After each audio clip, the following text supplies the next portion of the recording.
Existem várias formas de desvincular uma pessoa de um bom caminho, de fazê-la, de perceber que essa pessoa tem uma possibilidade de fazer uma coisa boa, ou essa pessoa tem uma possibilidade de encontro à luz, ou movimentar energias em direção à luz, ou ativar consciências, melhorar a sua própria ação, ser um tipo de missionário ou de instrumento para uma coisa positiva.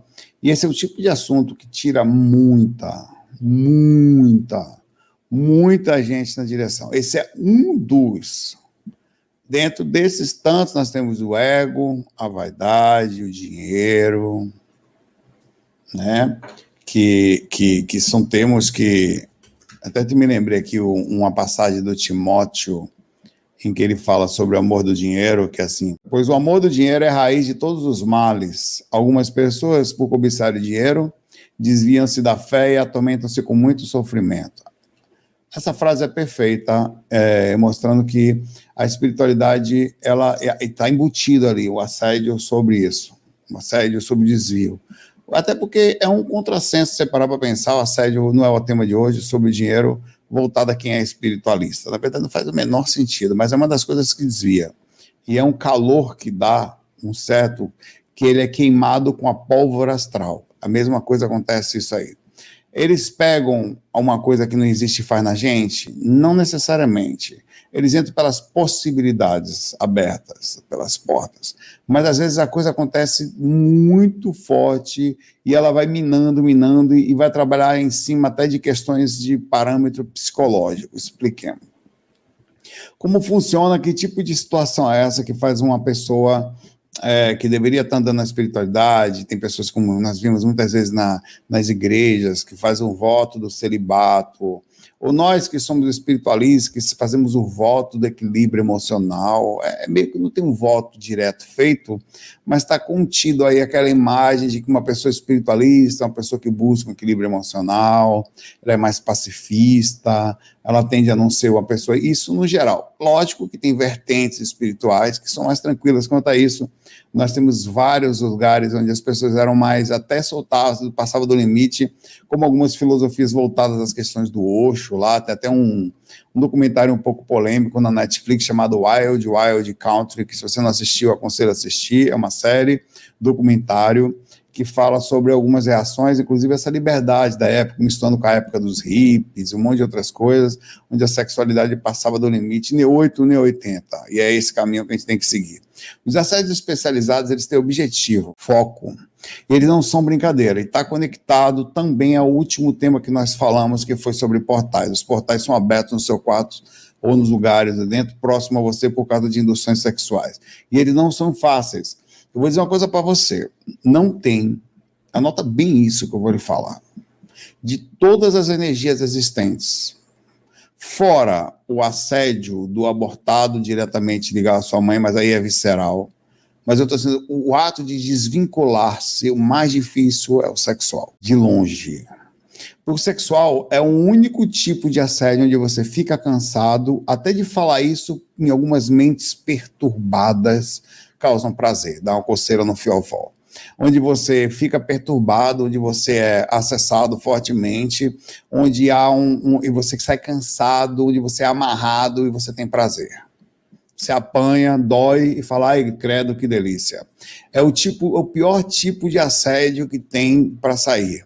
E eles conseguem fazer e trabalhar isso de uma forma muito inteligente, por um tempo muito grande, onde você já não é mais, e você é carta fora do baralho dentro disso. Você passa a ficar preso dentro de uma coisa. Muita gente está desviada, porque tira o foco, retira você de dentro da coisa. Então, tem várias formas. Vê que eu falei da questão, nem liberdade demais, nem aprisionamento demais. A liberdade tranquila, a sexualidade bem trabalhada, não reprimida, inclusive nos estudos mais fortes freudianos, é sobre a sexualidade reprimida ou trabalhada de forma inconsciente quando acontece alguma reação sexual, algum abuso, tudo que é voltado à sexualidade na psique humana, numa vertente freudiana, leva a grande desarmonia, e isso é comprovado. E isso não para a psique, e as respostas sobre isso não param somente ali. Elas pegam a gente no astral e os espíritos pegam pela mesma coisa, chama-se negação. Negação daquilo que você sente, negação de uma sociedade doente, negação de uma cobrança social sobre comportamento, a imagem do ser religioso, espiritualista, perfeito, bonzinho. Olha, eu não faço nada, eu não bebo, eu não fumo, eu não pego 5+1, não me acabo, não faço isso, eu não faço, não colo azulejo, eu sou o tempo todo um ser. E essa imagem toda, ela é vendida inconscientemente. Ninguém faz de propósito. Quem fez isso com a gente foi o catolicismo e outras coisas. Vários tipos de pessoas caíram nisso. E você percebe com todo o respeito do mundo que não tem nada a ver uma coisa com a outra, mas criaram isso. Criar essa imagem. Você percebe até em certas pessoas nossos maiores exemplos brasileiros, a proximidade do equilíbrio do sagrado feminino próximo à questão do masculino, como o do de Chico Xavier, como o do Divaldo Franco, José Medrado. Então, você vê que os grandes médios têm um lado afeminado e, por vezes, retido, retraído. E com isso eu não estou julgando, o que é absolutamente normal, não tem nenhum problema. Mas tem problema porque o conteúdo em que eles veiculam é também de origem católica. E isso causa uma repressão, uma forma de controle sobre as pessoas, e fica incontrolável. Nem todos conseguem controlar, que não foi o caso deles, mas nem todos conseguem controlar esse pedaço ideológico sobre a nossa mente, sobre o nosso comportamento. E nós criamos uma sociedade em que não pode isso, não pode aquilo, e aí cria um conceito que ninguém sabe de onde veio, ele flutua, porque não tem uma regra. Não tem. Onde é que está escrito? Em lugar nenhum, sutilmente em algum lugar, mas lugar nenhum. Aquilo tudo foi uma regra moral ou conceitual, criada de forma flutuante sobre todas as nossas personalidades, onde se entende que algumas coisas não podem. E aí vem a negação. E com isso, uma das coisas mais difíceis que tem, controlar os impulsos através, a pessoa sente uma vontade de namorar, às vezes sente uma vontade homossexual, às vezes, eu estou falando muito sério, tá? Eu posso beirar algumas coisas assim, eu estou falando sério. As nossas questões sociais aqui são todas voltadas a quando não, puritismo, não pode, ou piada e brincadeira, que cria dois lugares muito difíceis. Um do lado religioso, pesado, social, família não aceita, não sei o que tal, e a sexualidade é muito mal vista em todos os aspectos. Isso vai ser usado pelo assédio, tá? Se liga que é aí. O assédio vai entrar aí, tá? O outro lado, as piadas e as brincadeiras, onde você, às vezes, na repressão, sendo reprimido de situações, você também deixa de seguir determinados caminhos, e quando você não percebe, as brincadeiras sobre sexualidade, elas são uma forma de reprimir os outros a si mesmo e fazer uma forma de prender.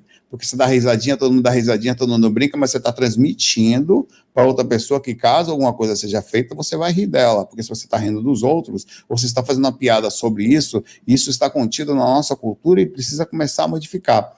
Isso está em vários lugares, mas o mais forte de todos são as questões religiosas católicas, que foram a religião dominante por 2 milênios, pelo menos, aí. Todas as outras eram seitas, inclusive as técnicas existentes, como as fraternidades, os toques de mão escondidos, os gestos que eram feitos, todos eram feitos para poder fazer as pessoas se soltarem mais ou se identificarem às escondidas. Então, tudo isso é repressão. E aí entra o assédio.